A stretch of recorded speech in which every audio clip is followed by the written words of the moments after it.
बिस्मिल्लाहिर्रहमानिर्रहीम।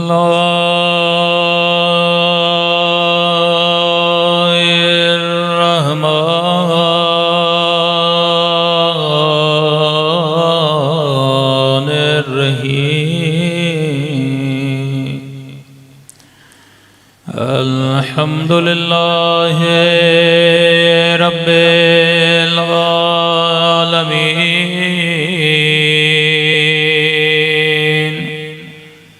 अल्हम्दुलिल्लाहि कमा हुवा अहलुहु। अस्सलातु वस्सलामु अला सय्यदिल मुरसलीन नबिय्यीन अबिल क़ासिम मुहम्मद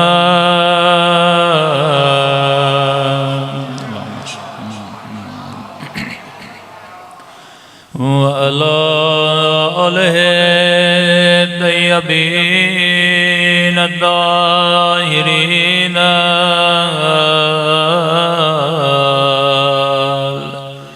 मअसूमीन। सब मिलकर अपने मौला के ज़हूर की दुआ।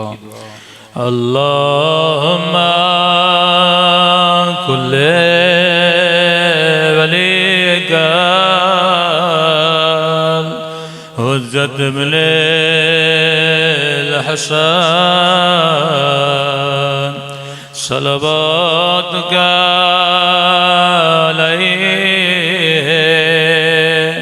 व अला आबाए फी हाज़िहि व फी कुल्ली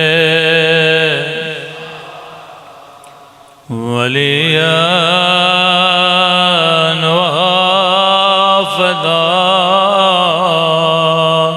व क़ाइदन व दलीलन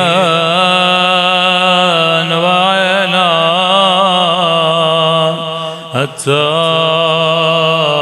तुस्किनहु अर्ज़का व तुमत्तिअहु फ़ीहा तवीला बिरहमतिका या अरहमर राहिमीन। सलवात पढ़े मोहम्मद व आले।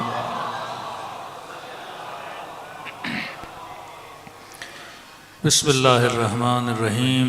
अदरी व यस्सिर ली अमरी वहलुल उक़दतम मिन लिसानी यफ़क़हू क़ौली।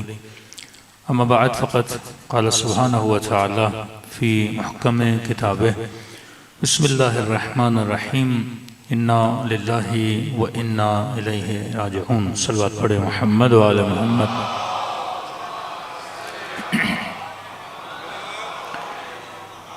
दुआ है परवरदिगार आलम हम सब की इबादतों को अपनी बारगाह में कबूल फरमाए और जो मकसद ज़िंदगी लेकर ये मजलिस ये फ़र्श अज़ा बिछाया गया, खुदा उन मकासद में भी हम सबको कामयाबियाँ कामरानियाँ नसीब फरमा दें। मजलिस तरहीम है। तरहीम का मतलब एक ऐसी मजलिस जो बाइसे रहमत हो, और ये रहमत एक तरफ़ा रहमत नहीं है, दो तरफ़ा रहमत है। मतलब जो मजलिस में आया उसके लिए भी रहमत है और जिसके लिए मजलिस रखी गई उसके लिए भी बाइसे रहमत है। और ये रहमत है किसकी वजह से? इमाम हुसैन की वजह से। क्योंकि मजालिस का कल्चर न किसी और मकतब में है न किसी और मजहब में है। हाँ, मरहूमीन दुनिया से चले जाते हैं, कुरान की तिलावत की जाती है, वो बाइस रहमत है। लेकिन ये वाहिद मकतब है कि जहाँ पे ज़िक्र कुरान भी होता है, जिक्र खुदा भी होता है, जिक्र मोहम्मद भी होता है और जिक्र आले मोहम्मद भी होता है।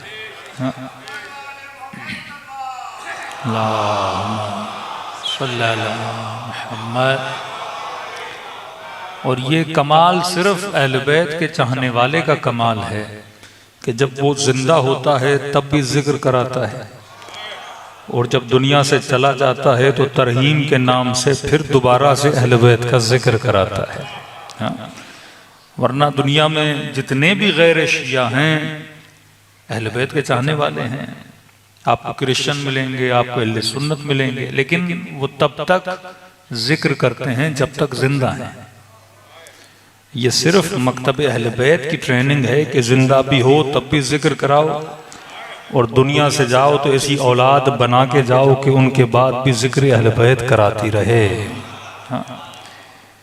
मजलिस तरहीम शऊर के लिए है कि हर इंसान जो मजलिस में आता है उसे कुछ बातें याद दिलाई जाती हैं कि जिस तरह जाने वाले की मजलिस रखी गई है इसी तरह तुम्हारी भी मजलिस रखी जाएगी। फर्क यह है वो हमसे पहले चले गए और हम उनके बाद जाएंगे। अब शायद कोई 5 साल बाद, कोई 10 साल बाद, कोई 1 दिन बाद, कोई 1 घड़ी बाद, ये इंसान को पता नहीं होता। लेकिन आमादगी करना, तैयारी करना एक ऐसे सफर के लिए जिसे सफर मौत बोला जाता है। अक्सर लोग के जहनों में सवाल पैदा होगा कि मौत का खौफ क्यों पैदा होता है। 2 चीजें अपने जहनों में रखें।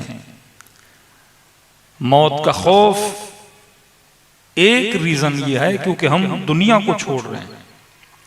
दुनिया का लगाव मौत का खौफ दिलाता है। दूसरा रीजन ये है क्योंकि जहां हम जा रहे हैं उस जगह को हम जानते नहीं हैं। एक ऐसे सफर पे निकल रहे हैं कि हमें नहीं पता वहां का आलम क्या है, वहां के सफर क्या है। लेकिन खुद मौत बाइस खौफ नहीं है।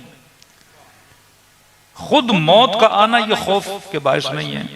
जिस तरह मुहावरा भी है या बातें भी हैं कि भाई मौत या नींद का फर्क यह है कि नींद मौत का समझो छोटा भाई है, या बाज लोग कहते हैं बहन है मौत की।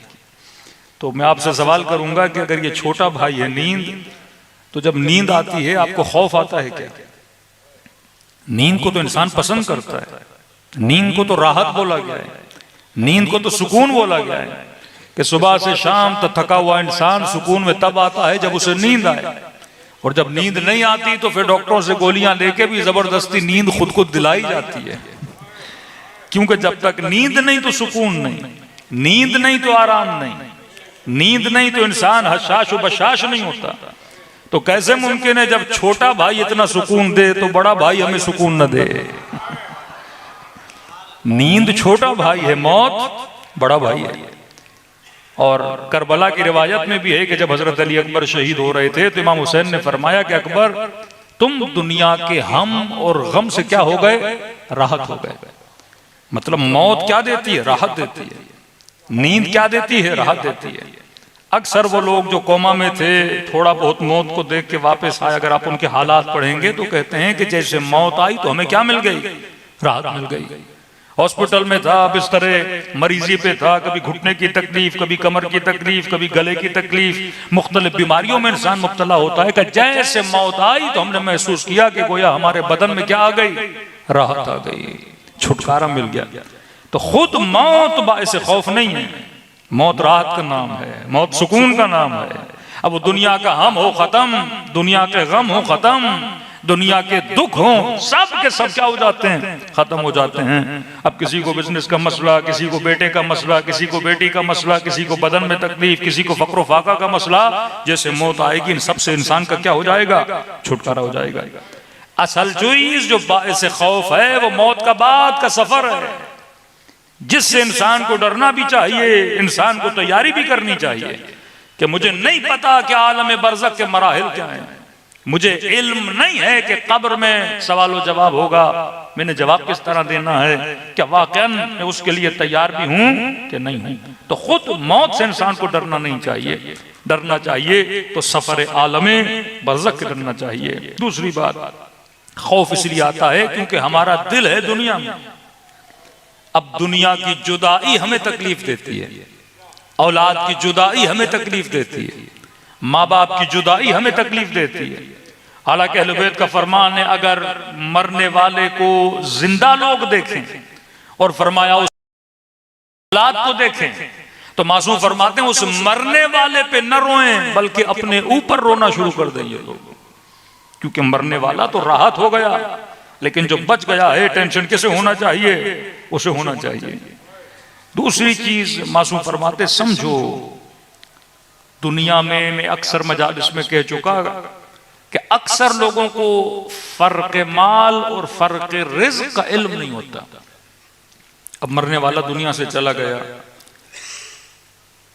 किस जमीन में इसने दफन होना था ये उसका रिज़्क़ है कि इंसान को 6-7 फुट की जमीन मिलती है और पूरी जिंदगी कितनी जमीनों के पीछे दौड़ता रहता है।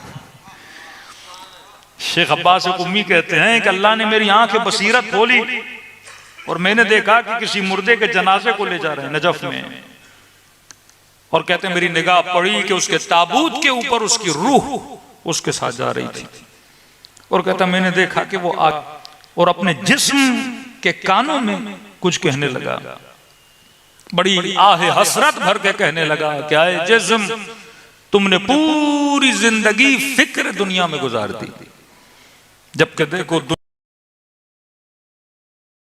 कि तुमने 60-70 साल जो इतना, जब तक इस रोड से गुजरोगे नहीं तब तक आप हैदराबाद पहुंच ही नहीं सकते। इसी तरह अगर आखिरत तक पहुंचना है तो दुनिया का सफर करना है। का जितनी अरवा आलम ज़र में है वो दुआएं कर रही हैं कि खुदा हमें दुनिया भेज। ये अलग बात है कि हमने भी दुआ की थी कि खुदाया मुझे दुनिया में भेज, मैं बाकमाल बनूं, फिर आखिरत में जाऊं, लेकिन फर्क यह है कि दुनिया में आने के बाद हम भूल जाते हैं कि हमने दुआ क्या मांगी थी। ये बिल्कुल ऐसा है कि आपका बेटा आपको कहे कि बाबा करे कि मुझे फला मेडिकल कॉलेज में, इंजीनियरिंग की यूनिवर्सिटी में दाखिला दिलवा दे, मैं वादा करता हूं कि बेहतरीन डॉक्टर बन के निकलूंगा, बेहतरीन इंजीनियर बन के निकलूंगा, तमन्नाएं करे, मिन्नतें करे, आप पैसे जोड़ के समेट के उसका दाखिला करवा दें, और दाखिल होने के बाद पहले ही सेमेस्टर में फेल हो जाए।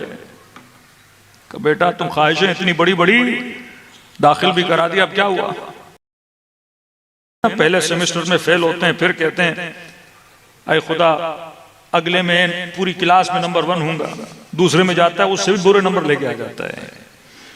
हम भी तमन्नाएं कर रहे थे दुनिया में आए आए आए, लेकिन जब खुदा ने दुनिया में भेजा, कब वो दुआएं कर रहे थे दुनिया में आए, तू दुनिया में आया भी, सफर भी किया, लेकिन अरे बदबख्त तू जिंदगी में करके क्या जा रहा है। दूसरा जुमला बड़ा प्यारा जुमला कहा आगे शेख अब्बास कुम्मी ने, इसने कहा कि तुमने पूरी जिंदगी न हलाल देखा न हराम देखा और माल दुनिया को जमा करता गया, जबकि जहमत तुमने की, मेहनत तुमने की, माल तुमने जमा किया, जगह तुमने जमा की, लेकिन कर देख सारी जहमतें मेहनतें करके तू मर रहा है और सारा माल दूसरों को दे के जा रहा है। मेहनतें दूसरों के लिए की, जहमतें दूसरों के लिए की, तुम्हारा कमाया हुआ किसको मिलेगा? तुम्हारे काम तो नहीं आया का किसी और को मिलेगा। जबकि आए बंदे खुदा, आखिरत में जवाब तूने देना है, ऐशो इशरत और करेंगे। मतलब न हलाल देखा न हराम देखा, माल जमा किया और मर गए, बच्चों के लिए छोड़ गए, दूसरों के लिए छोड़ के चले गए, अब ऐश उनके लिए, क्योंकि उन्होंने तो मेहनत करनी नहीं है। और जवाब किसने देना है? तुमने जवाब देना है। ये बिल्कुल ऐसे है कि एक इंसान एक होटल में चला जाए, बड़ा आलीशान होटल हो, होटल रहने के लिए है, दिल लगाने के लिए नहीं है। तो तकलीफ हो कि मुझे होटल से क्यों निकाला जा रहा है, तो फरमाया वक्त मर्ग, वक्त मौत, वक्त सकरात तकलीफ उस बंदे को होती है जिसने बेइंतहा दुनिया से दिल लगाया है। हाँ जाओ होटल में रहो, खाना खाओ, रिहाइश इख्तियार करो, लेकिन जब कहें कि आपके एग्जिट होने का टाइम है तो उसके लिए रोया ना करो, उसके लिए तड़पा ना करो। नजफ का वाकया है, इस मोहब्बत को समझें। एक मरतबा दुनिया बगैर मोहब्बत के रोगे जहमत करोगे, बिल्कुल मोहब्बत से खाली भी इंसान नहीं हो। मैं दुनिया है कि मोहब्बत हो, बच्चों से मोहब्बत नहीं तो मेहनत कैसे, मोहब्बत नहीं तो खाने के पीछे नहीं जाएगा। लेकिन फरमाए मोहब्बत को बेईमान बना देती है। क्यों फरमाया कि कसरत से यासीन पढ़ो, क्योंकि यासीन मुर्दे की रूह को सुकून से, मर जब बदन से आखिर दम तक ये शैतान इंसान को छोड़ने के लिए तैयार नहीं होता, कोशिश करता है इसके ईमान को छुड़वा दे। नजफ का आलिम, पढ़ा लिखा बंदा, कहते हैं जब सकरात का इसके वक्त, सकरात कहते हैं शुक्र को, जिसे कहते हैं मुस्करात हराम है।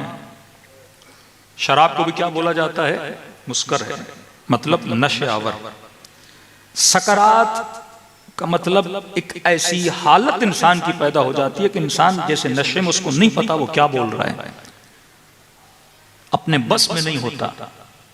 और ये नहीं कि सकरात हर बंदे पे आए, कि हर बंदा वक्त मर गोया वो नशे के आलम में है, क्या बोल रहा है उसे पता ना हो। ये हर किसी की कैफियत नहीं होती, ये सिर्फ उन लोगों की है जो जाहिद नहीं थे, मुत्तकी नहीं थे।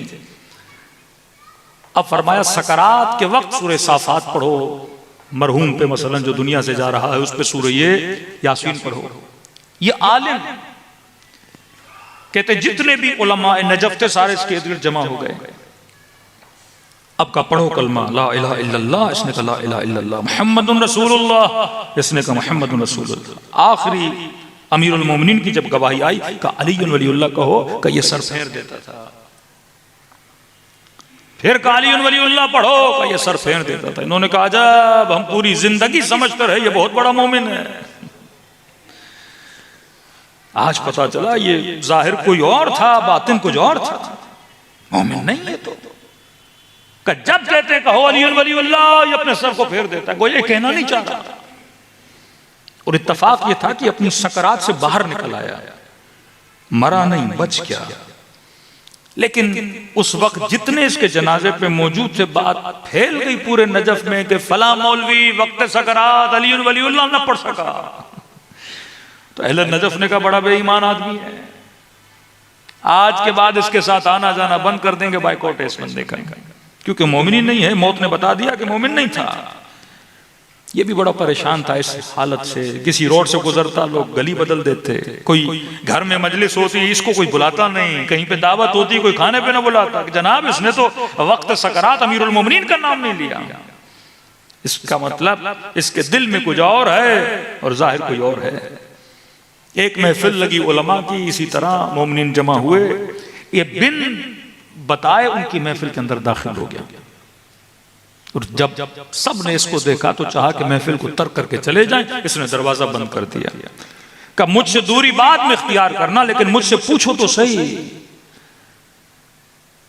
कि कोई नजफ में रहे, अली से इश्क करे, मोहब्बत करे, शिया हो, नमाजी हो, रोजे उसने न छोड़े हो, जिक्र न छोड़ा हो, कुरान की तिलावत कर रहा हो, तो मुझसे तो पूछो कि जब कह रहे थे कलमा पढ़ो, मैंने अलीयुल वलीउल्लाह पढ़ा क्यों नहीं?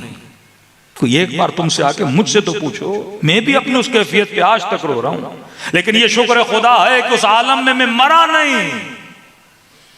ये भी निगाह करम अमीरुल मोमिनीन थी कि मौला ने मुझे दोबारा जिंदगी दी कि जा अपनी इस्लाह कर, फिर जब कब्ज़ रूह का वक्त आएगा तो फिर अली की विलायत का भी क्या कर लेना, इकरार कर लेना, ताकि आलम बरज़ख का सफर तुम्हारा आसान हो जाए।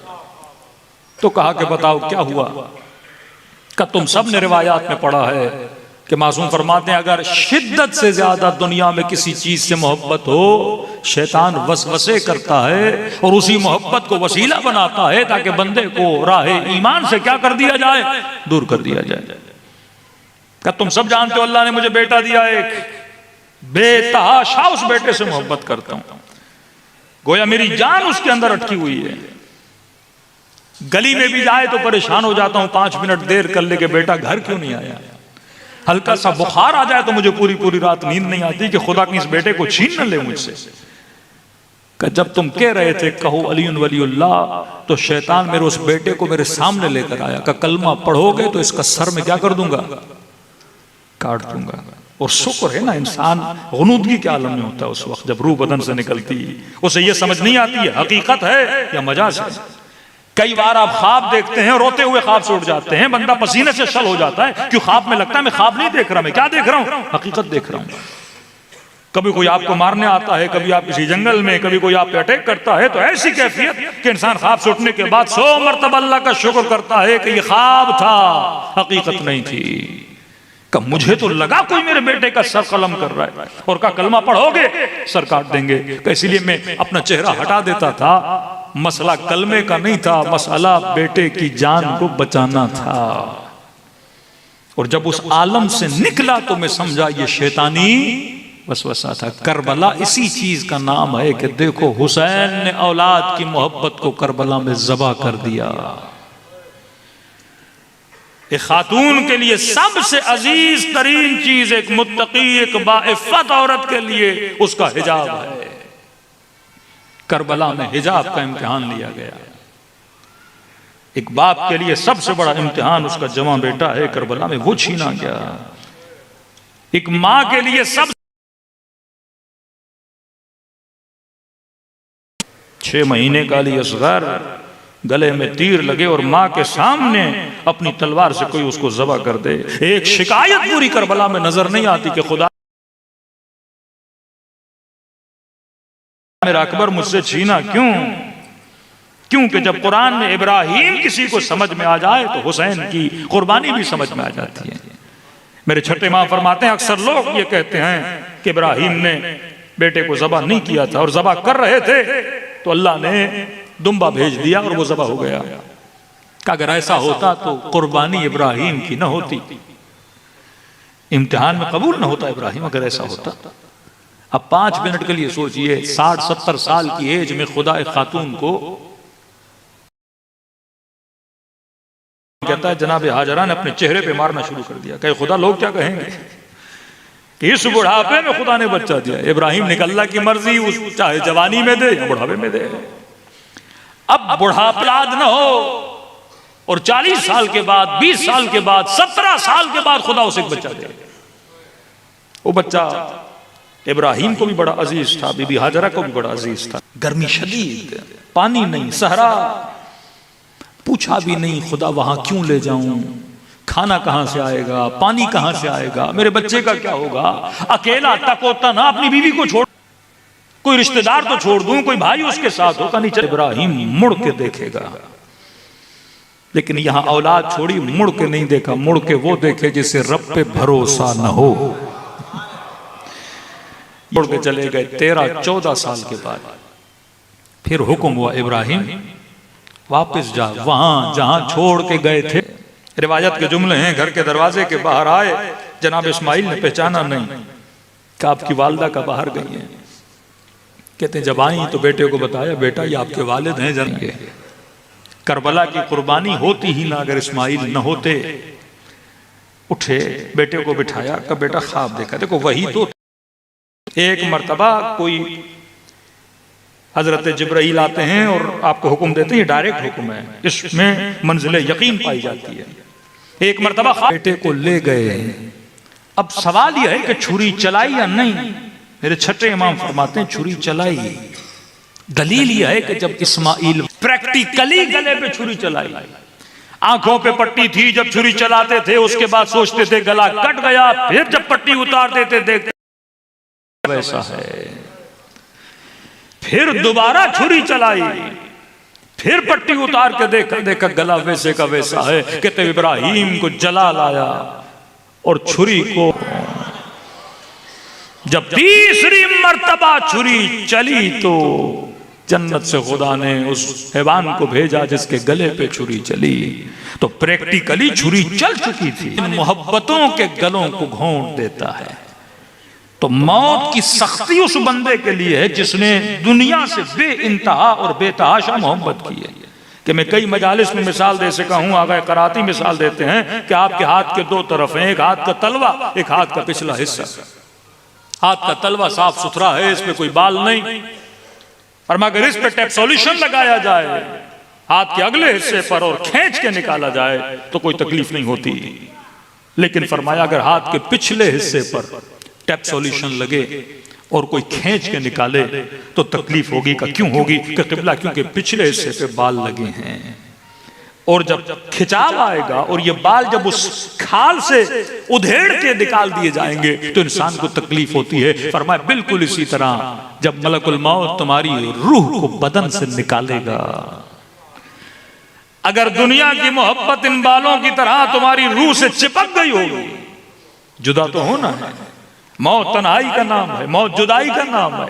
बच्चों से जुदाई, घर से जुदाई, दुनिया की गई मेहनत से जुदाई, हर चीज से इंसान जुदा हो जाता है। इतनी प्लानिंग करता है कि कल ये करूंगा, एक महीने के बाद ये करूंगा, और अचानक लम्हे में पता नहीं चला कि मैंने दुनिया को छोड़ के चले जाना है। सारी प्लानिंग वहीं के वहीं रह जाती है। फरमाया जिसके वजूद की मोहब्बत और दिल पर ये चिपके हुए बाल होंगे उस इंसान को तकलीफ होगी, लेकिन जिसने अपने दिल को हथेली की तरह साफ रखा होगा, जब उसके बदन से रूह को निकाला जाएगा तो वो बड़े सुकून से चला जाएगा, बिल्कुल ऐसे जैसे जनाब सईद के बदन से रूह निकली, जैसे हबीब इब्न मज़ाहिर के बदन से रूह निकली, जैसे सलमान फारसी के बदन से रूह निकली, जैसे अमीरुल मोमिनीन ये कहते हुए गए कि फुज़्तु बिरब्बिल काबा।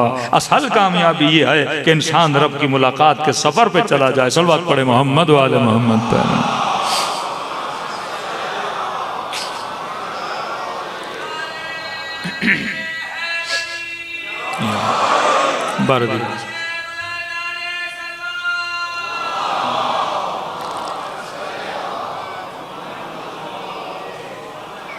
तो खौफ मौत दो चीजों की वजह से, एक तर्क दुनिया की वजह से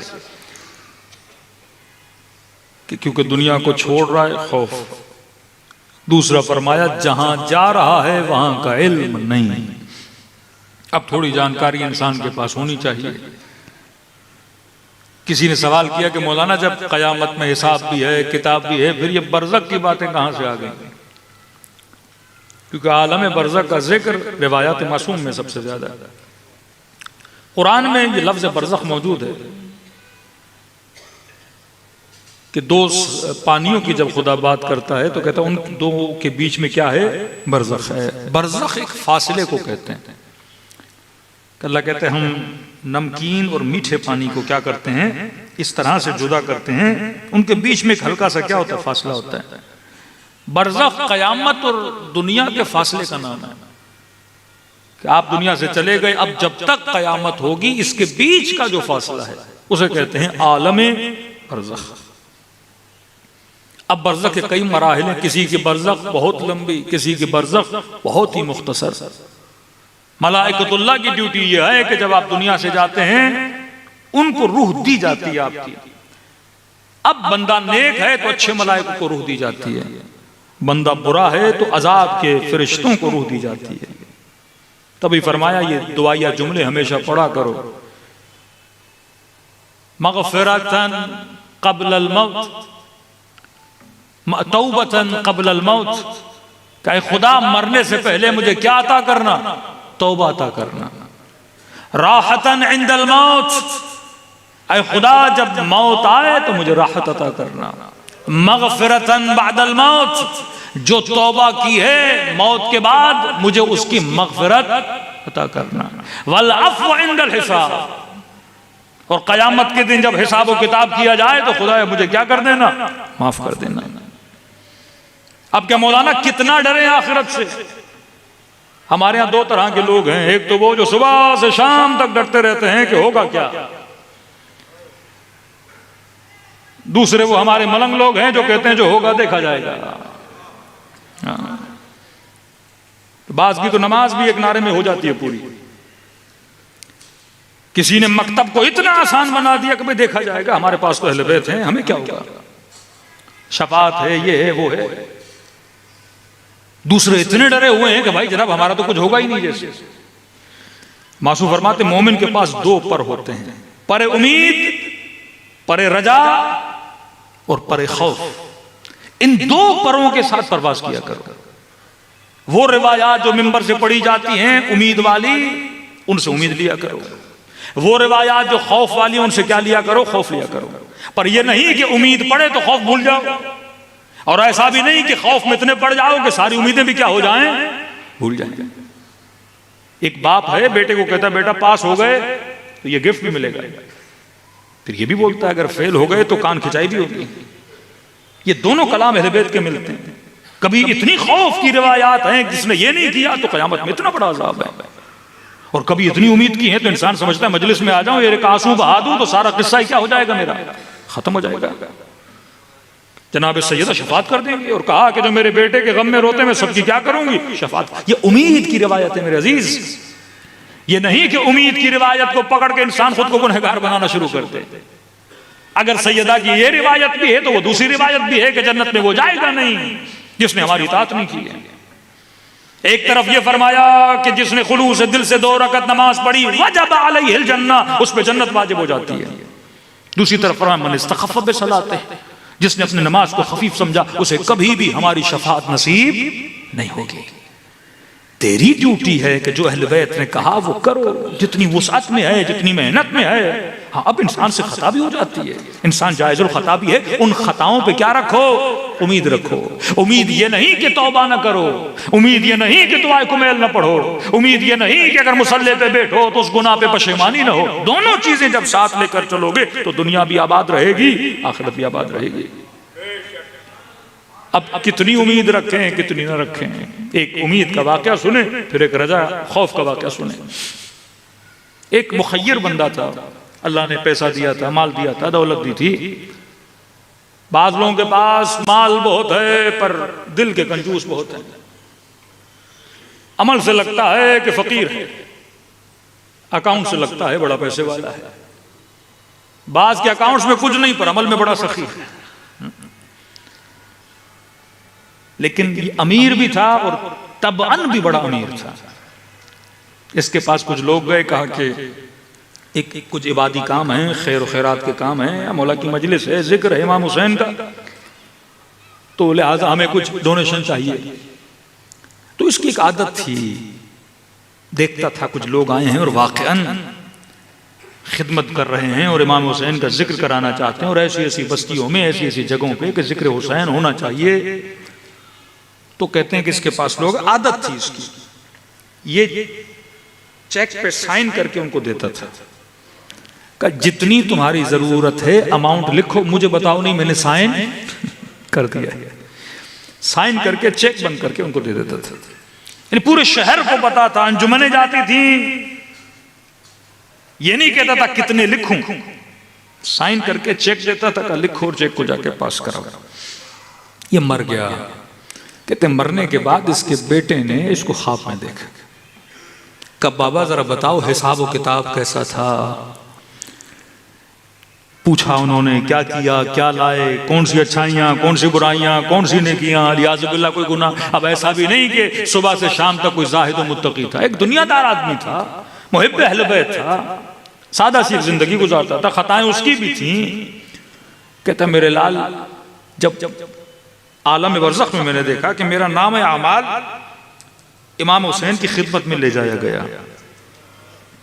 कहता बिल्कुल उसी तरह जिस तरह मैं चेक पे साइन करके दे देता था, खोल के देखता नहीं था। हुसैन ने मेरे नाम अमाल को देखा ही नहीं और मलाइकों को लिख के दे दिया कि इसे ले जाओ। का इतनी आसान थी मेरी बरज़ख। फिर वो वाक़े खौफ भी है, कहा कि पुलिस सिरात की 7 चौकियां और सबसे आखिरी चौकी है हुकूकुल इबाद की चौकी। का गुजर गुजर के जब आखिरी चौकी पे पहुंचा, अब जन्नत सामने, बंदा एक कदम अपनी मंजिल की दूरी पर हो और मंजिल न पहुंच सके तो उस पर क्या गुजरती है। कहता जन्नत को देख रहा हूँ, नेमतों को देख रहा हूँ, बागात को देख रहा हूँ, वहां की राहत, वहां की खुशबू को देख रहा हूँ, सूंघ रहा हूँ, सब चीज महसूस कर रहा हूँ। अब आखिरी चौकी पे पहुंचा। मैं अपनी जिंदगी में बड़ा मोहतात होकर चलता था, लेकिन इस चौकी में देखा कि पुलिस सिरात के नीचे आग भड़क रही थी और आग से गोला ऊपर आया और आके मेरे सामने खड़ा हुआ। मैंने देखा ये तो मेरा हमसाया है। कहा कहाँ जा रहे हो जनाब? का जन्नत। का मेरे 2 दिरहम तो वापस करो जो दुनिया में लिए थे, अभी तक तूने दिए नहीं है। का भाई छोड़ो इन बातों को, जन्नत आ गए और तू 2 दिरहम के चक्कर में लगे हो। कब मैं कैसे छोड़ूं, जन्नत तो तू जा रहा है, मेरी हालत देखो, पूरा वजूद आग में जल रहा है। का तुम तो पहले से जल रहे हो, मुझे क्यों रोक रहे हो? और यहां न मेरे पास जेब है, न कोई अकाउंट है, न कोई पैसे हैं, दुनिया में मांग लेता। कब मैं क्यों मांगता, देने तूने थे, तू ढूंढता मुझे, तू देता मुझे, तू मेरे बच्चों को वसीयत करता, उनको दे देता। मैंने कहा अब क्या करूंगा, पर मैं बस एक काम पे अगर राजी हो जाए तो मैं छोड़ दूंगा। कि कौन सा? का तू जा रहा है जन्नत, जहन्नुम का मजा तूने चखा नहीं है। अगर कहो तो 2 दिरहम की जगह पे अपनी 2 उंगलियां तुम्हारे सीने पे रखूं। ये शख्स कहता, मैंने कहा 2 उंगलियों से क्या होता है? मैंने कहा रखो मेरे सीने पे। का ख्वाब के आलम में ये सारा मंजर देख रहा था। अब जब 2 उंगलियां सीने पे रखी, मैं चीख चीख के अपनी नींद से उठा और जब देखा तो मेरे सीने में वो निशान पड़ गए थे। फिर एक लंबा वाकया, किसी जरिए से जब उनकी औलाद से जाके इसने माफी मांगी, फिर खुदा ने इसको क्या दी? शफा दी। जितने डॉक्टर हो सकते थे मैंने इलाज किया, लेकिन मुझे शफा नहीं मिल रही थी। तो जब तक दोनों पर इंसान के पास न हो, परे खौफ परे उम्मीद, इंसान आले रसूल पे उम्मीद भी रखे और वजूद खुदा से खौफ भी खाए। सलवात पढ़े मोहम्मद वाला।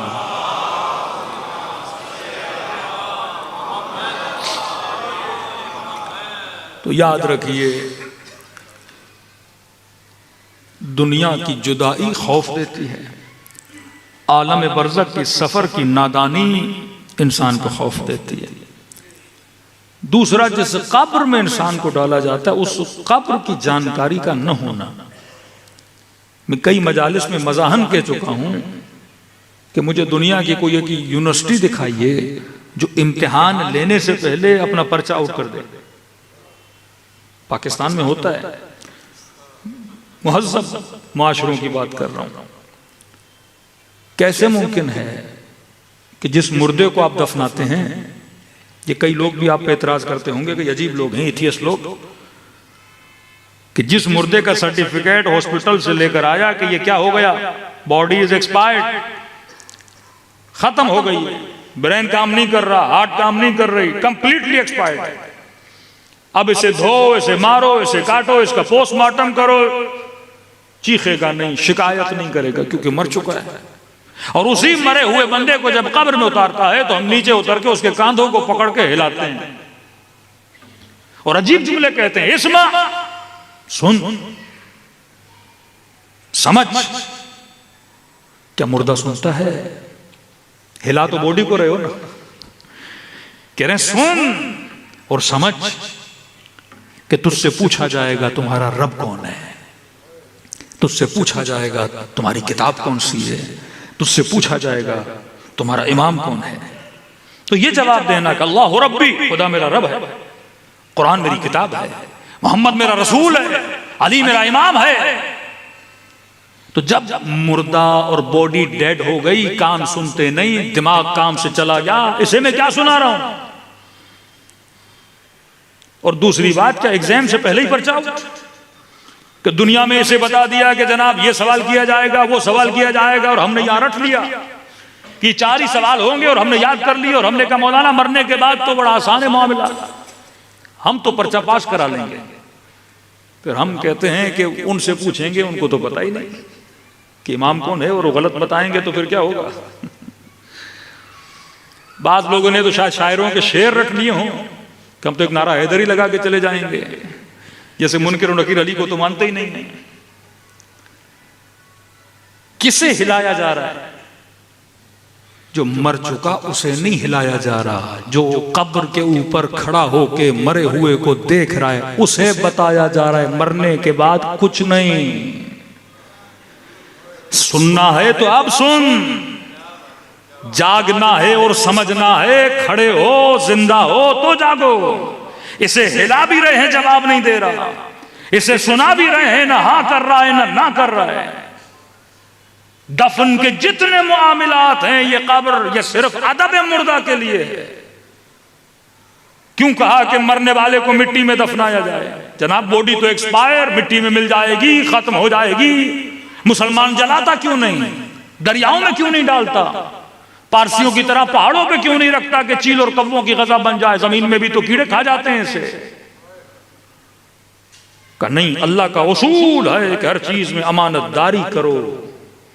जिस्म आग से नहीं बना के मैं आग को दूं, जिस्म पानी से नहीं बना के मैं पानी में फेंक दूं, का ये मिट्टी से बना है, अमानत को मिट्टी के हवाले करो।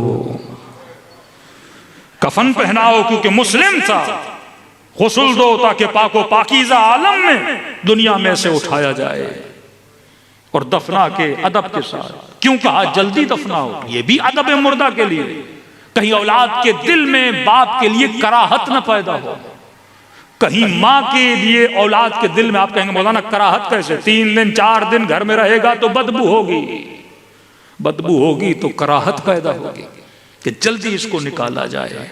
फिर इस मुर्दे के जिस्म के भी कोई करीब नहीं जाएगा, कोई अपना भी इसको चूमने नहीं जाएगा, क्योंकि ऐसी अजीब बदबू इंसान के जिस्म से आती है कि जितना जल्दी हो दफन करो ताकि इसका अदब बाकी रहे, मोहब्बत बाकी रहे, अतश बाकी रहे, कि 4 दिन ज्यादा वालिद यहां जिंदा होते मैं उनकी जियारत कर लेता। ये अदब मुर्दा के लिए है। लेकिन फरमाया असल पैगाम किसे दिया जाता है? जो इस मुर्दे के साथ कब्रिस्तान जाता है। मासूम फरमाते जब घरों से जनाजे निकले तो जो जिंदा हैं उनके लिए एक मैसेज मासूम फरमाते हैं। फरमा जब घर से जनाजा निकले तो एक तसव्वुर करो उस जनाजे के साथ कि ये जनाजा उसका नहीं, ये जनाजा तेरा है। जब उसके जनाजे के पीछे उसके जमा बेटे रोएं तो सोचो ये तेरे बच्चे हैं जो रो रहे हैं।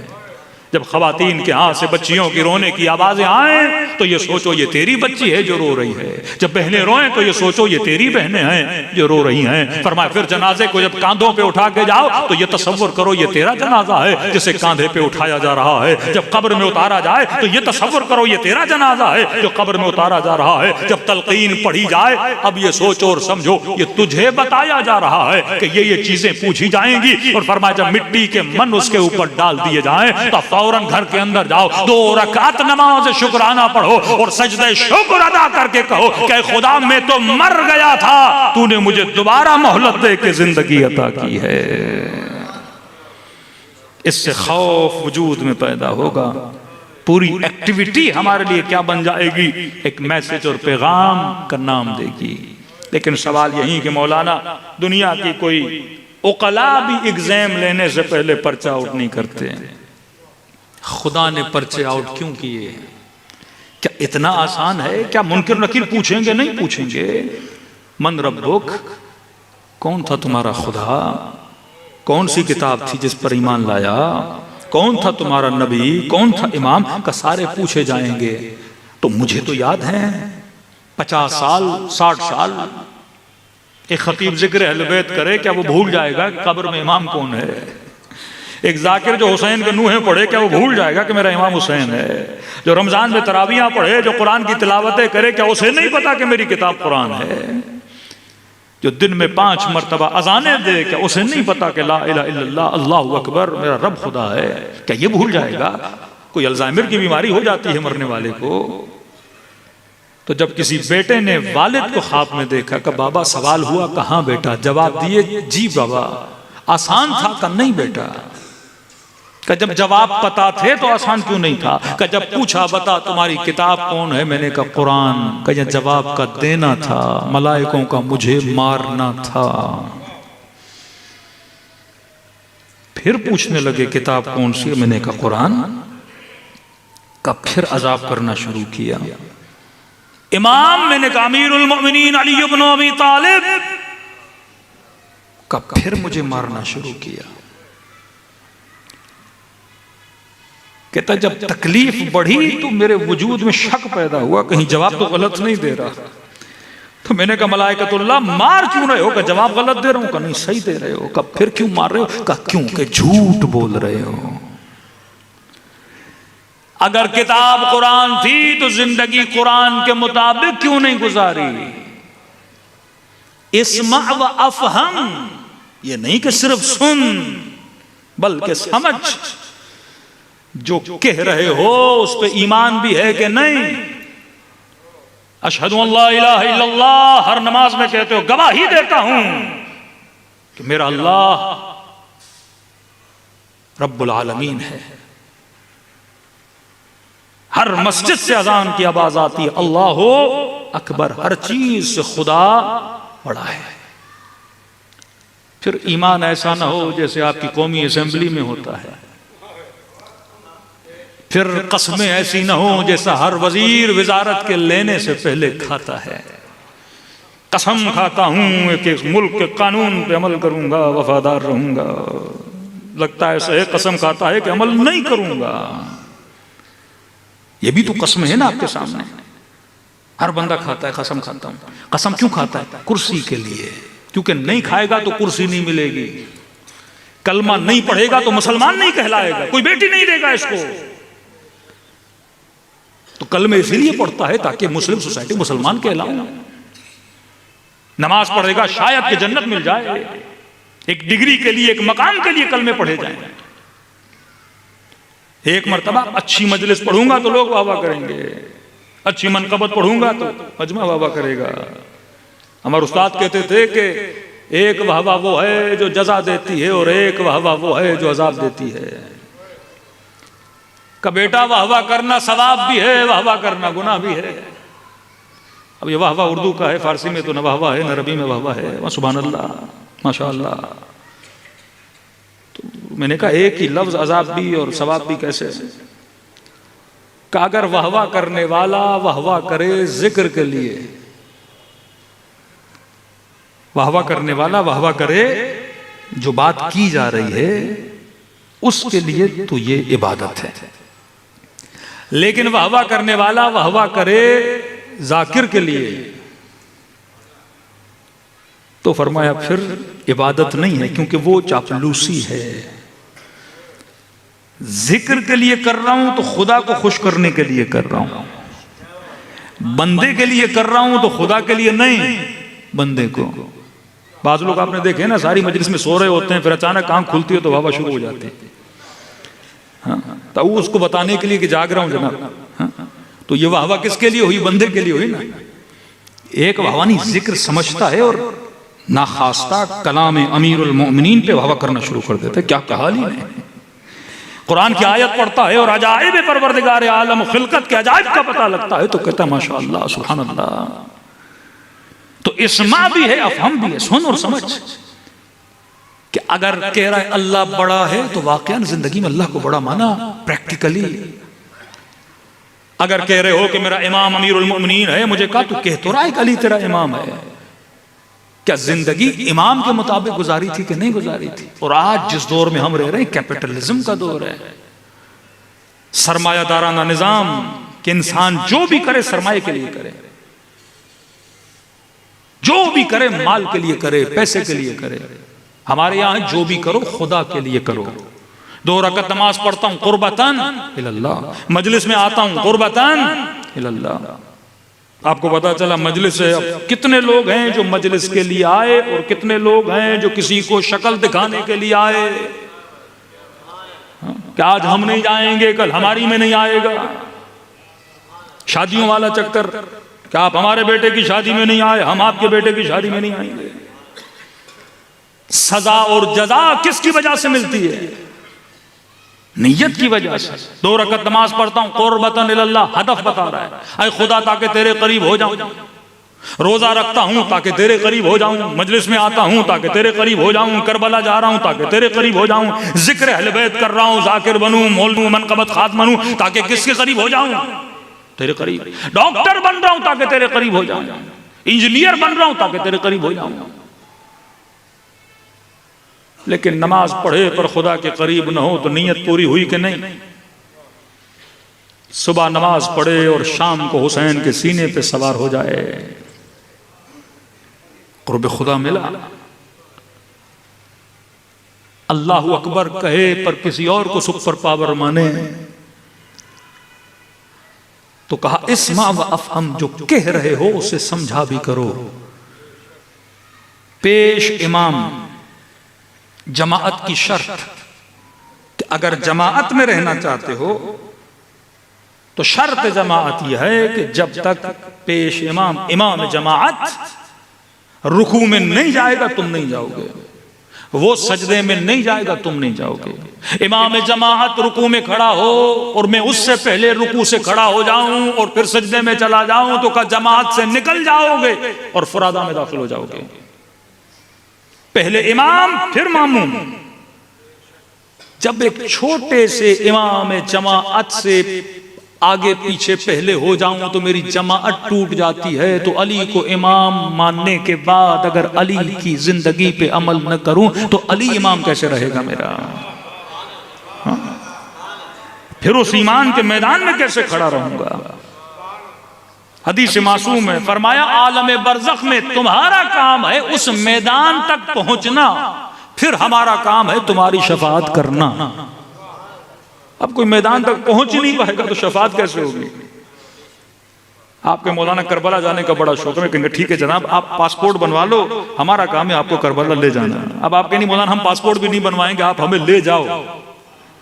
वो जनाब ऐसे तो नहीं होगा, आपका काम है पास बनाना, अब हमारा काम है वीजा लगाना, टिकट लेना, करबला भिजवाना। मासूम फरमाते तू बरज़ख उस मैदान तक पहुंच तो सही जिसे वादी सलाम बोला जाता है। अब बंदा वादी बरहूत में चला जाए और कहे कि इमाम हुसैन मेरी शफाअत कीजिए,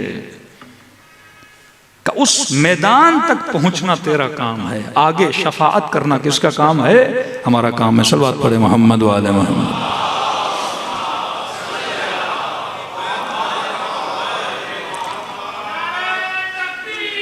अल्लाह अकबर।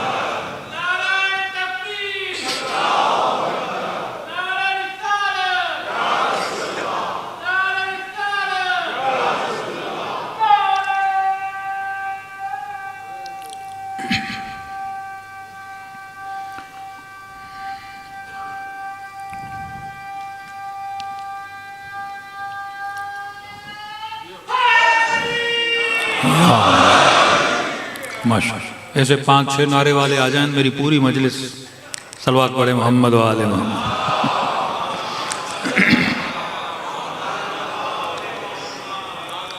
वक्त क्योंकि काफ़ी हुआ, 2 जुमले थोड़े हालात हाजरा के लिए, क्योंकि ये ज़माना आखिरुज़ ज़मान है। आखिरी ज़माने में वही बच पाएगा। एक आखिरी ज़माने की उम्मीद भी है और एक खौफ भी है। उम्मीद ये कि रसूल का फरमान है कि आखिरी ज़माने में जो अपने ईमान को बचा ले उसका मकाम शुहदाए बद्र के बराबर है। बाज़ रिवायात में अपने असहाब को बिठा के बोला कि आखिर में आने वाले तुम में से भी ज़्यादा अफजल होंगे। पूछा या रसूलल्लाह क्यों? हमने आपको देखा जंगों में आपके साथ। फरमाया यही तो कमाल है, उन्होंने देखा नहीं होगा लेकिन ईमान ऐसे है जैसे तुम लोगों का ईमान है। मैदानों में ऐसे जाएंगे जैसे तुम लोग मेरे साथ रिकाब में बैठ के अल्लाह की राह में जिहाद किया करते थे। और शुहदाए दिफाए मुक़द्दस को आपने देखा होगा, इतना पुख्ता ईमान वाले। फरमाया मोमिन के लिए फर्क नहीं, मौत उस पे आती है या वो मौत पे आ जाता है। मौत तो आनी है, ये बात बच्चों को भी ज़हन में बिठा दे। मौत खौफ नहीं लाती, मौत के बाद का सफर बाइसे खौफ है। आखिरी ज़माना, आखिरी ज़माने में एक तबका बचेगा, 2 तबके तबाह बर्बाद हो जाएंगे। सिर्फ इशारा कर रहा हूँ, कभी जिंदगी रही तो इसकी तफसील में जाएंगे आपके गौर और फिक्र के लिए, ताकि घर में जाके आप इस टॉपिक पे सोचें। अल्लाह सैयदा ज़ैनब के रोज़े की हिफाजत फरमाए, खुदा सैयदा सकीना के रोज़े की हिफाजत फरमाए। बड़ा दुख हुआ, 2 दिन पहले हमारे शाम से आए हुए दोस्त ने बता रहे थे कि आपस में बातें हो रही थी कि मौलाना 2 दिन पहले सैयदा की शहादत का दिन। फरमाया इस शहादत के दिन में कम से कम बीबी के रोजे में 1,500-2 हज़ार के करीब, उससे भी ज्यादा के रेन लोगों का मजमा होता था। और परसों यानी 2 दिन पहले बता रहे थे कि पूरे हरम में एक बंदा भी नहीं था, गुर्बत बीबी ज़ैनब सलाम अलैहा की।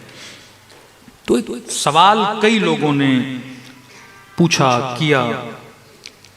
2011 से शाम के हालात आप देख रहे हैं, वो जबहतुन नसरा हो, वो ISIS हो, दाइश हो, एक माइंड सेट पाकिस्तान में भी है, वहां भी है, मुख्तलिफ मुल्कों में है कि जो रोज़ों को, कब्रों पे जाने को बिदअत मानते हैं। अब 2011 से लेके आज हम 25 में हैं, तकरीबन 13 साल 14 साल।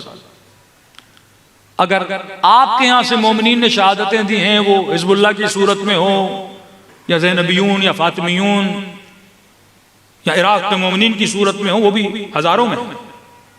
लेकिन हमने इतनी शहादतें नहीं दी जितना मद्दे मुकाबिल वालों ने जानी नुकसान दिया। आज जो शाम पे हाकिम है उसमें उज़्बक हैं, चेचन हैं, आपके इलाकों से, मुख्तलिफ मुल्कों से लोग उन फोर्सेस में शामिल हैं।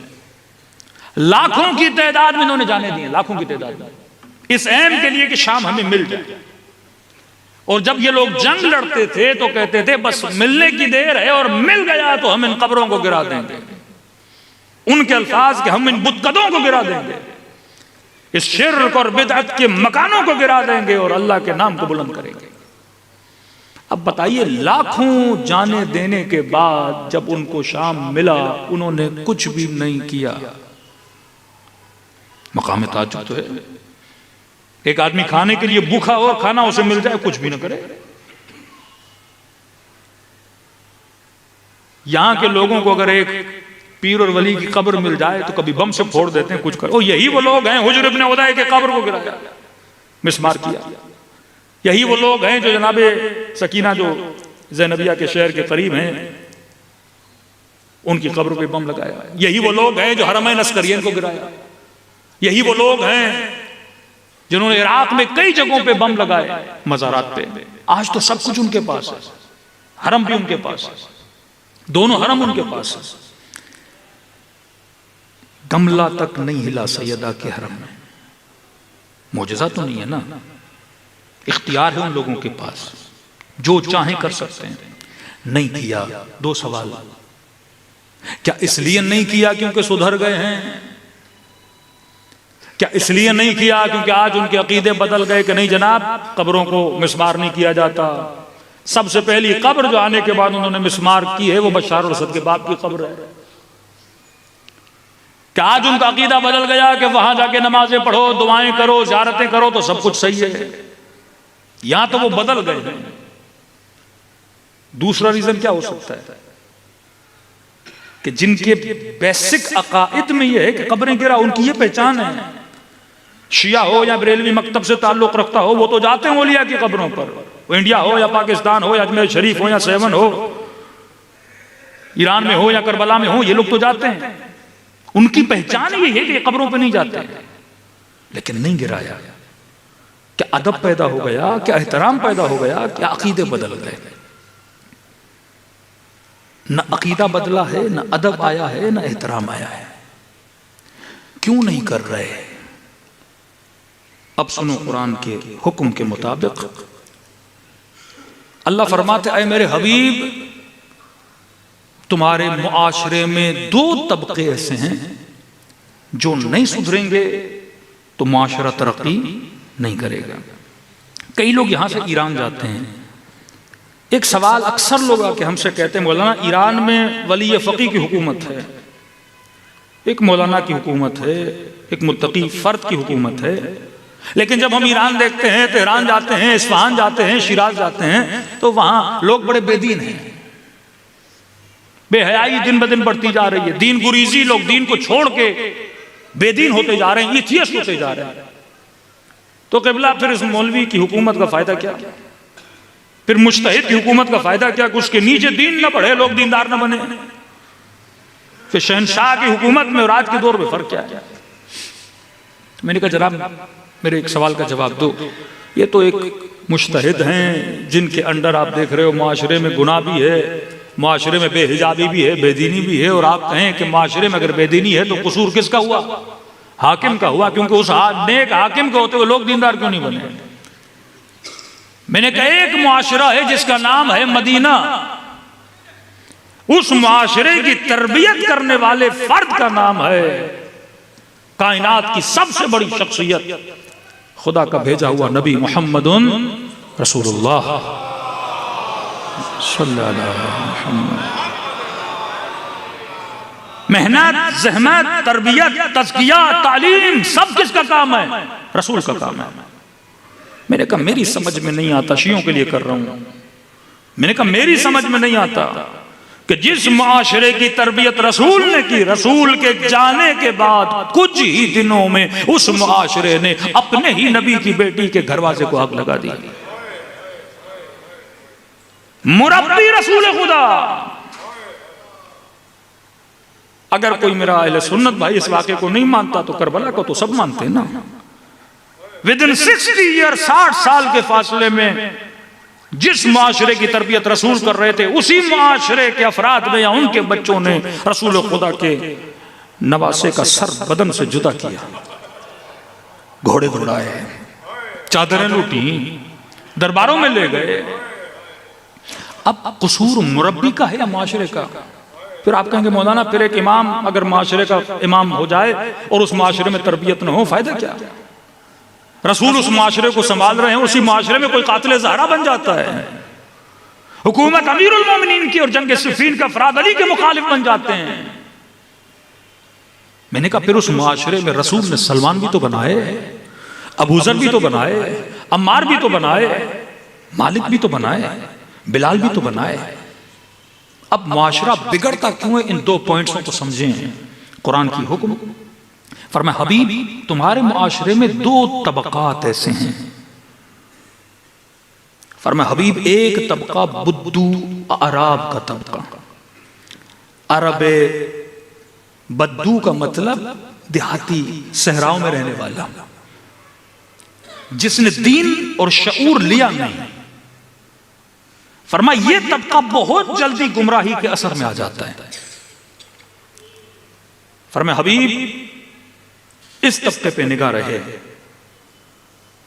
अरब बद्दू का अपना बेसिक कोई अकीदा नहीं होता, और कहते हैं जब सैयदा के घर पे हमला हुआ, मदीने वाले उसमें कम थे, ज्यादा से ज्यादा 30 से 40 अफराद जो आए थे वो अरब बद्दू थे, जिनको हायर किया गया था। बद्दू अरब को क्या पता कि सैयदा की शान क्या है? ये तो मदीने वाले थे जो देखते थे नबी डेली दरवाजे पे जाते हैं और सलाम करते हैं।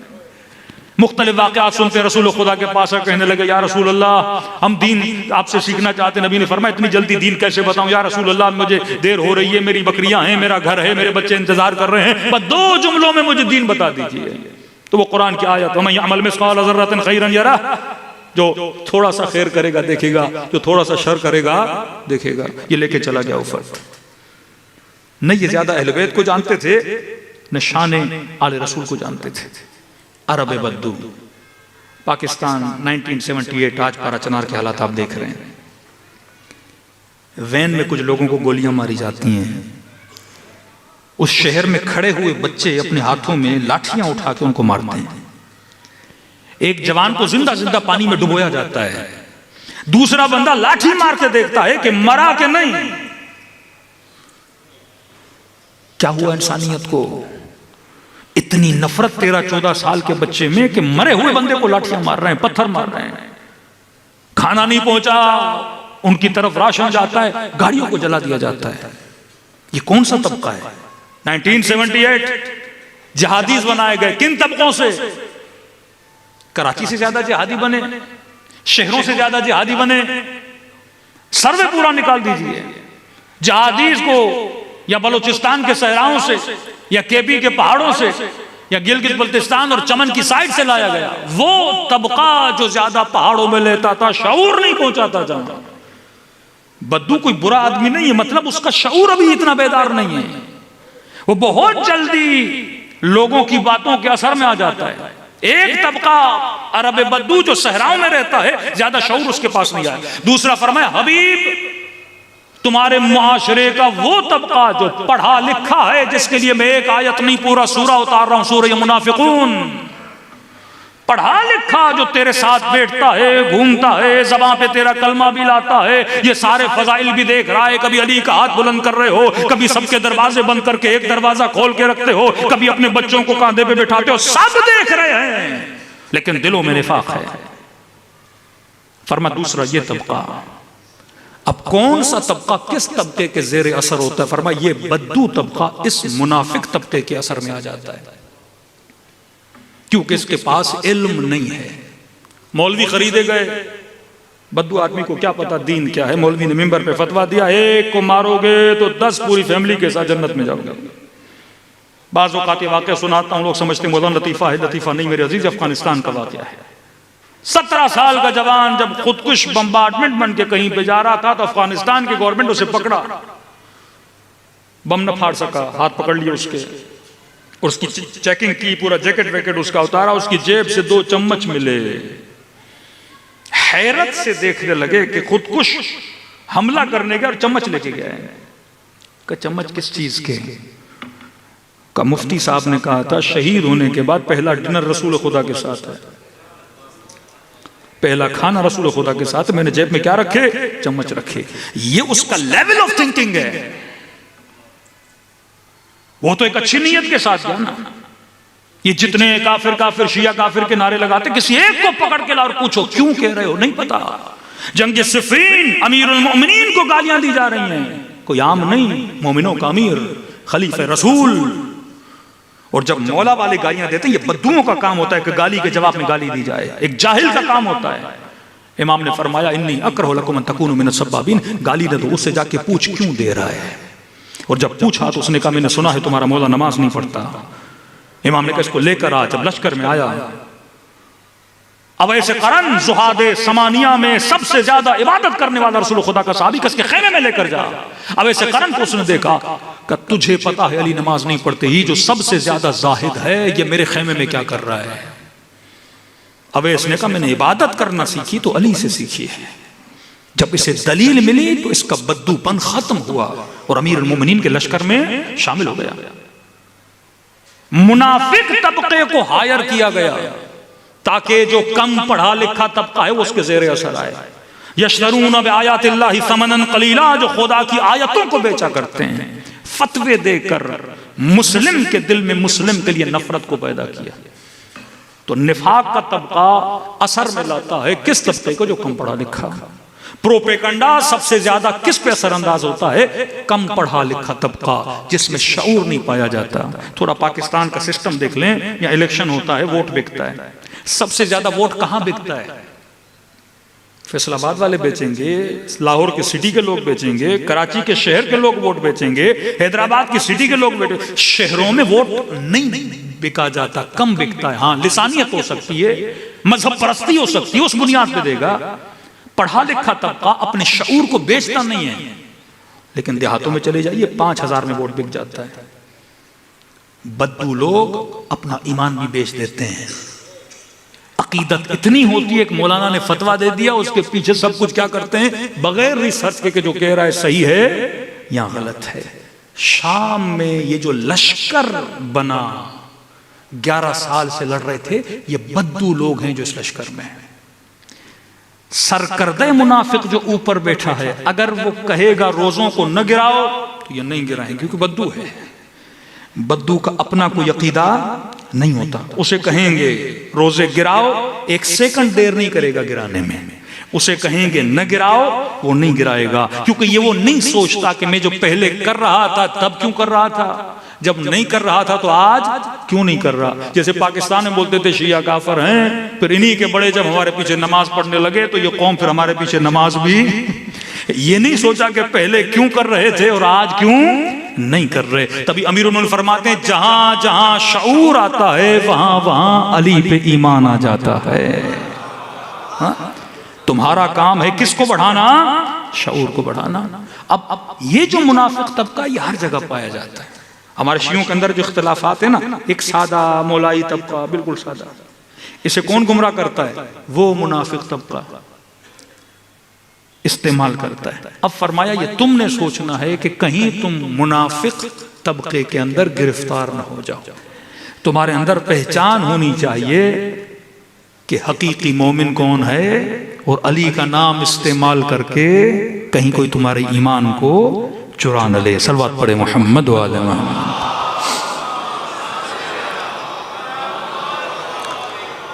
ये जंग निफाक है। आज जितने मसाइल हैं निफाक की वजह से, और रिवायात में है कि आखिरी ज़माने में बेदीनी बड़ी तेज़ी से फैलेगी। हम सिर्फ 1-1.5 महीना पाकिस्तान से जाते हैं आते हैं, इतना फ़र्क नज़र आता है। आज बेदीनी बेदाद कर रही है, जगह जगह फैल रही है, मीडिया, सोशल मीडिया, हर जगह। तो इस ज़माने में जो अपने ईमान को बचा ले, फिर अकीदे रजअत का कायल हो तो यकीनन अगर इतना अच्छा मोमिन हो तो फरमाया मरने के बाद खुदा उसे फिर जिंदा करेगा और लश्कर इमाम ज़माना में शिरकत दिलाएगा। सलवात पढ़े मोहम्मद वाले। शुक्र खुदा अदा करें कि खुदा ने हमें दो आंसू अता किए, एक आंसू तौबा का आंसू, दूसरा आंसू गमे हुसैन का आंसू। पूछा तौबा का आंसू भी गुनाह मिटाता है, गमे हुसैन का आंसू भी गुनाह मिटाता है, फिर दोनों में फर्क क्या हुआ? हमारे उस्ताद अखलाक फरमाते हैं तौबा का आंसू की मिसाल ऐसे है जैसे कपड़े नजिस और मैले हो जाएं, वॉशिंग मशीन में डाल के सर्फ में धो के बाहर निकालो, पाक हो गए। का गमे हुसैन का आंसू का जब धोते हो कपड़े पाक तो हो जाते हैं, लेकिन बाज़ औक़ात कपड़ों पे चाय गिर गई, कोई दाग लग गया, कितना भी धो दाग नहीं जाता, साफ हो गए पाक हो गए पर बेदाग नहीं हुए। का गमे हुसैन का आंसू दागों को मिटा देता है। क्या खूब दाग मिटाया हुर्र के वजूद से हुसैन ने, का ये वो आंसू है।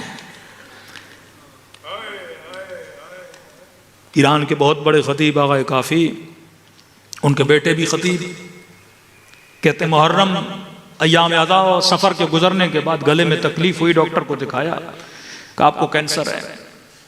कहा ठीक हूँगा डॉक्टर साहब, अब जाकिर का काम ही बोलना है। कहा ठीक तो होंगे लेकिन शर्त है कि कम से कम 1-1.5 साल किसी से बात न करें, मजलिसें छोड़ दो, मनक़बत ज़िक्र सब। मैंने कहा ठीक है। 8 महीने कहते हैं किसी से बात नहीं की, जो काम होता कागज पे लिख के देता। और मुहर्रम का चांद नजर आया, अय्याम अज़ा शुरू हुए, जिसका काम ही जिक्र हुसैन करना हो और वो महरूम हो जाए जिक्र करने से। कह रहा 6 मुहर्रम आई, आंखों में आंसू आए, बहुत रोया, बिस्तर पे सोया हुआ था। और मैंने कहा मौला हुसैन लगता है अपने जाकिर से नाराज हो, मौला मौत दे देते पर जिक्र से महरूम न करते। बर्दाश्त नहीं हो रहा, देख रहा हूं मुहर्रम के दिन है, आज फलां की शहादत, आज फलां की, मैं पढ़ नहीं पा रहा मौला। कहता सो गया, ख्वाब के आलम में इमाम हुसैन को देखा। का देखता हूं एक हुजरा है, कमरा है, उसके बाहर इमाम हुसैन खड़े हैं। ये वजूद नूरानी, ये वजूद पुरकशिश। का अहमद काफी के बेटे इधर आ, दस्त बोसी, मौला हुक्म। फरमाए कमरे में मेरे साथ चल, मेरा नाना तेरा इंतजार कर रहा है। का वजूद कांपा। अल्लाह ने ये करम अता किया कि मौला को भी देख रहा हूं। हुजरे में गया, रसूल खुदा तशरीफ फरमाते, फौरन गया, जानू अदब लगाया, हाथों का बोसा दिया, मेरी जान मेरी औलाद या रसूल अल्लाह पे कुर्बान। अहमद काफी के बेटे नाराज हो, शिकायतें कर रहे हो कि जिक्र नहीं कर पा रहे। का तुझे बुलाया है, मेरे सामने बैठ के जिक्र कर, मुझे सुना। इस साल मुहर्रम ने लोगों ने नहीं सुना, मुझे सुना। या रसूल अल्लाह हुक्म कीजिए, क्या सुनाऊं? अहमद काफी के बेटे मुझे सकीना की मसाइब सुना। कहते ख्वाब में दहल गया, कैसे सुनाऊं? बाप बैठा है मौला के सामने, सकीना के मसाइब का हिचकिचाया। या रसूल अल्लाह कुछ और सुनाऊं, कोई और मुसीबत सुनाऊं? का नहीं, मेरा दिल है सकीना सुना। कहते एक जुमला मैंने रसूल को सुनाया, सुनने के बाद गश खा गए।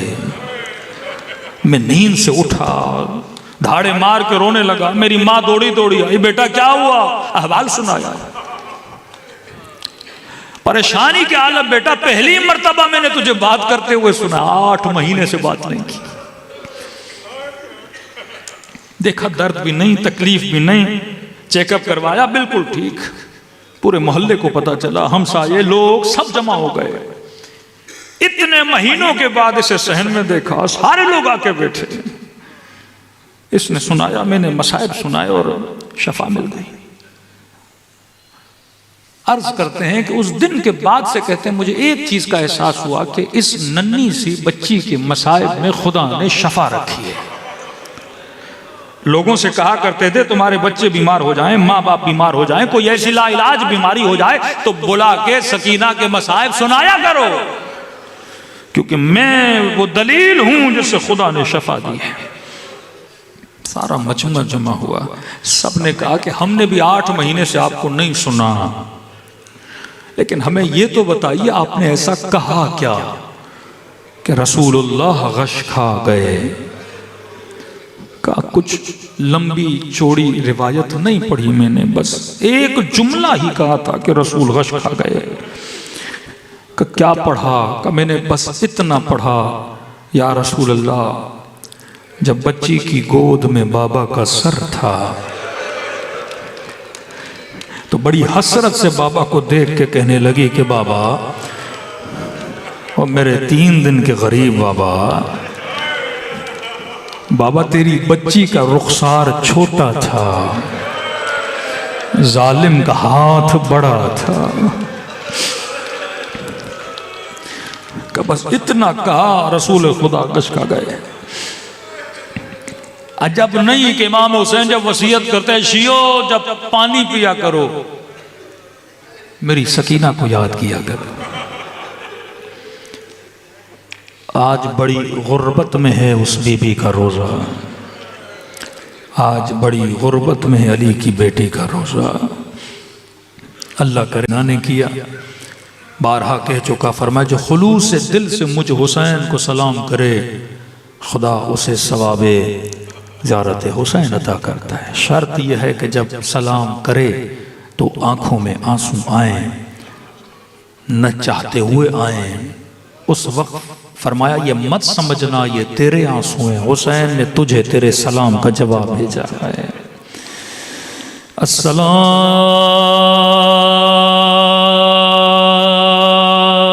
अला हुसैन व अला अली इब्न हुसैन व अला हुसैन व अला अस्हाबे बुलंद आवाज़ से अस्सलाम अला हुसैन व अला अली इब्न हुसैन व अला औलाद व अला अस्हाब सब मिलके अस्सलाम अला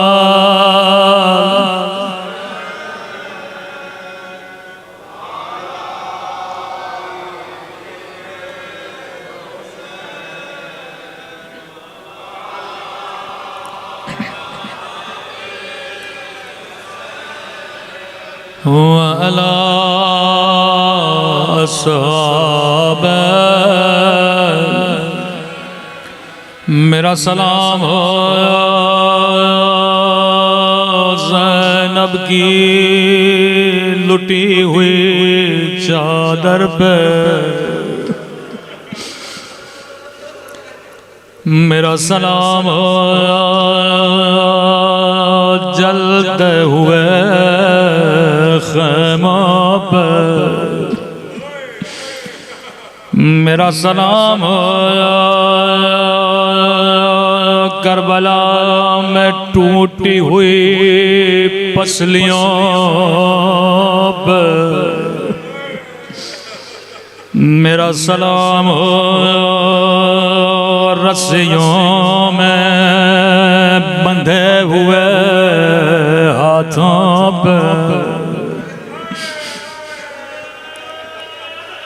व वल्लाह खुदा की कसम अगर मदीने में ज़हरा के दर को जलाया न जाता, कभी करबला में खैमों को आग न लगते। बेअदबी की इब्तदा मदीना, बेअदबी की इंतहा करबला। वल्लाह अगर मदीने में पसलियां न तोड़े जाते, कभी हुसैन के बदन पे घोड़े न दौड़ाए जाते। लईन घोड़ों को दौड़ाने के बाद इब्न साद के पास आया, कहने लगा इब्न साद, जब मैं घोड़े दौड़ा रहा था मैंने हुसैन की पसलियों के टूटने की आवाज सुनी।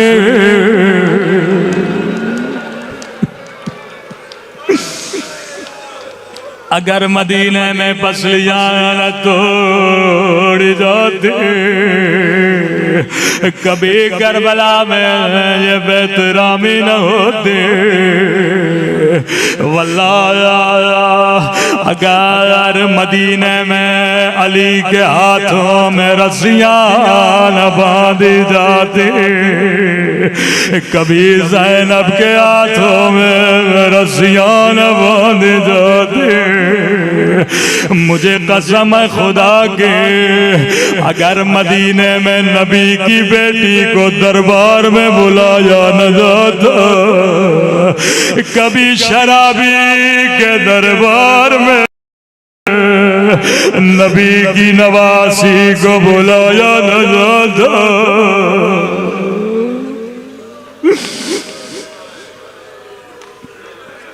वल्लाह अगर मदीने में बंद गली में एक चेहरे पे तमाचा न मारा जाता, कभी 4 साल बच्ची को इतना मारा न जाता कि इमाम ज़माना रो के कहते मेरा सलाम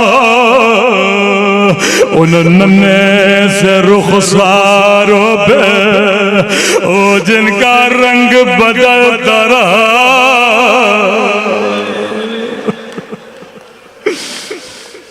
ये नहीं का बदल गया बल्कि बदलता रहा। कभी शिमर के तमाचों ने रंग सिया किया। अगर कोई बरादर अहले सुन्नत कहे शिया इतना क्यों रोते हैं, उन्हें सही बुखारी की हदीस सुनाया करो। हदीस मामूली है लेकिन मसाइब जहन में रखो कि बड़ी दर्द भरी हदीस है। फरमाया मुसलमानों कभी हैवान के चेहरे पे भी न मारा करो,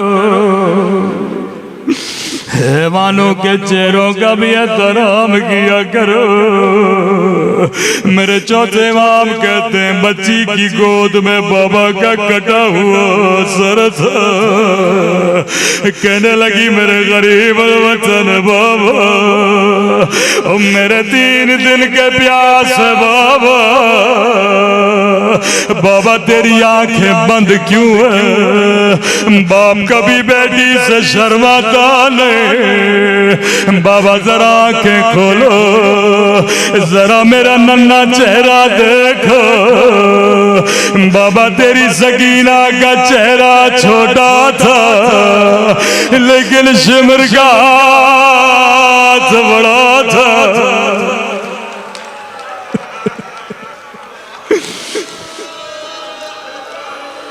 मुसलमानों कभी हैवान के चेहरे पे न मारा करो। अगला सलाम भी चेहरे के मुताल्लिक है।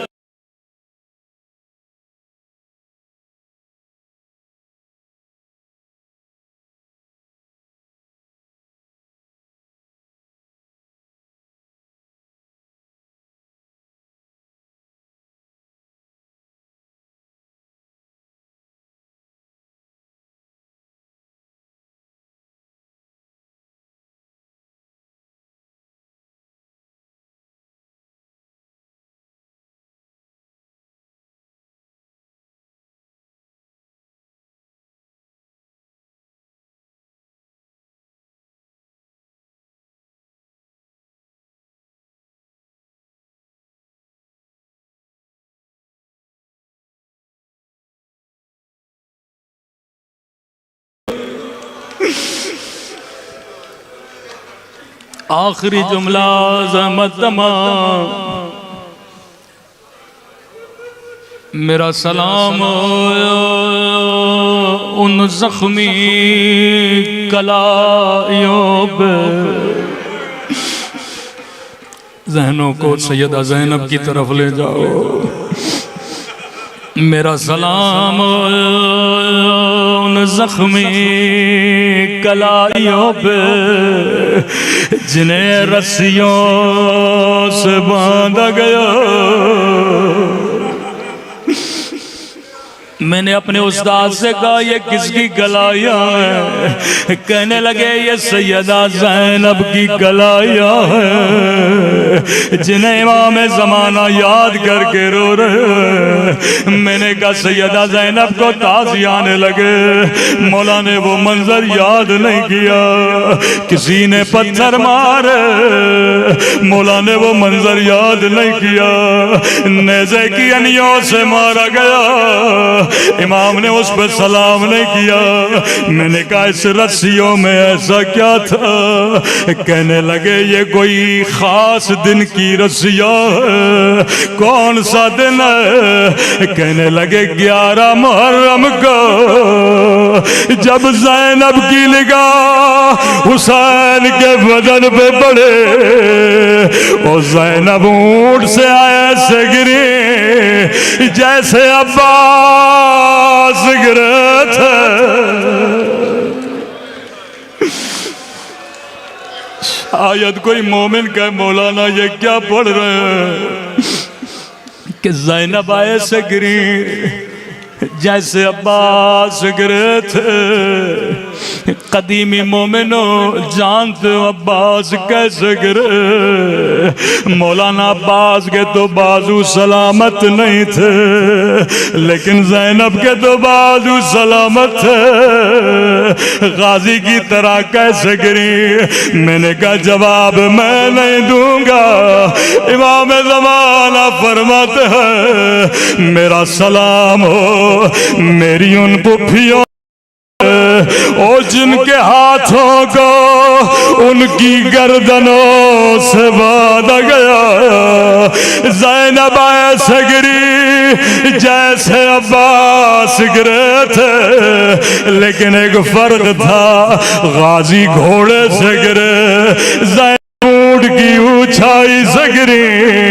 जब अब्बास गिरे तो सर हुसैन की गोद में था, लेकिन ज़ैनब गिरी ओ नामहरमों का मजमा था, कोई उठाने वाला नहीं था।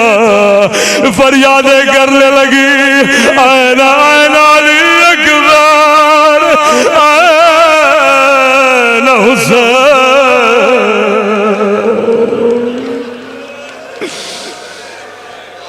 अला लअनतुल्लाह अलल कौम ज़ालिमीन।